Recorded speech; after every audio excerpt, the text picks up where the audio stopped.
I've seen a lot of people jump on the cheapest robot mower they can find, only to end up spending a weekend dragging the thing back onto the lawn because it got stuck on a curb or just gave up on a hill.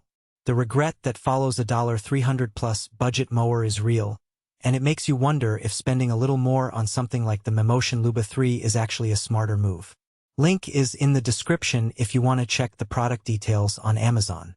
In this video, I'm going to walk through what you really get when you drop a few $100s on this model, how it fits into everyday yard care, and who should keep their money in the bank instead.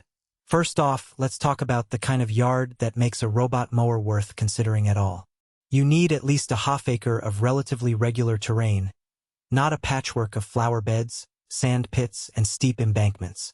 The LUBA 3 is rated for up to 0.37 acre, which translates to about 16,000 square feet. If you have a typical suburban lawn that's flat to gently sloping, this size works fine. Anything larger or heavily contoured, and you'll quickly run into the all-terrain reliability claim hitting its limits. Setting it up is where the first real test comes in. The box includes the mower, a charging base, a perimeter wire, a few pegs, and a user manual that, honestly, reads more like a technical sheet than a step-by-step guide. You'll need to lay the perimeter wire around the edge of your mowing zone, bury it a few inches deep, and make sure it's tight around any obstacles like garden beds or pet doors. That part can take a couple of hours the first time, especially if you're not used to handling a thin copper wire. Once the wire is in place, the mower's dual positioning system, a combination of GPS and a built-in 360 LiDAR scanner, kicks in. In practice, the LiDAR maps out immediate obstacles in real time, while the GPS keeps the unit aware of its overall location on the property. What I found most practical about the LUBA 3's navigation is how it handles the inevitable garden clutter. The 300+ obstacle avoidance points aren't just a marketing number. The mower actually slows down when it sees a low fence or a sprinkler head, reroutes, and continues without you having to intervene. I tested it on a yard where the kids left a few toys and a stray garden hose. After a couple of passes, the mower learned the pattern and stopped treating the hose as a barrier, which saved me from having to constantly lift the unit. The cutting system is another area where the LUBA 3 tries to differentiate itself. An 88-watt motor isn't massive compared to high-end commercial units, but it's more than enough for a typical grass height of 2.24.0 inches, which is the range the mower is designed for.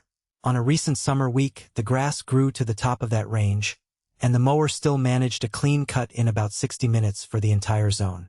The key is the intelligent path planning software that decides whether to run a back-and-forth stripe pattern or a more efficient spiral, depending on the shape of the lawn. On a rectangular yard, the stripe pattern gave me a neat, even finish. On a more irregular shape, the spiral avoided unnecessary overlaps and saved battery life. Battery life is where the trade-offs start to show. The LUBA 3 holds a 2.5Ah battery that lasts roughly 90 minutes on a full charge under normal conditions. When you push the cutting height to the higher end of the range or encounter thicker, wetter grass, the runtime drops to around 70 minutes. The unit will automatically return to its charging base when the battery hits a low power threshold, then resume where it left off. That's great if you have a consistent schedule, but it means you need to plan for a couple of charging cycles on larger lawns or during hot, humid days when the motor has to work harder. Now, let's talk about the practical strengths and the hidden weaknesses that most spec sheets gloss over. The biggest strength is the combination of GPS and LiDAR. Most entry-level robots rely on a simple boundary wire and basic bump sensors. Those models can get confused by a low fence or a small rock and either stop or try to climb over it, leading to damage. The LUBA 3's dual system gives it a level of confidence that reduces the need for constant supervision. In my own testing, the mower never got stuck on a low garden wall that would have stopped a cheaper unit dead in its tracks. On the downside, the dual system also adds complexity. The LiDAR unit can get dirty from pollen, leaves, or rain splatter, and if the sensor is obscured, the mower's navigation degrades. A quick wipe with a microfiber cloth restores performance, but that's an extra maintenance step you won't find in a simpler mower.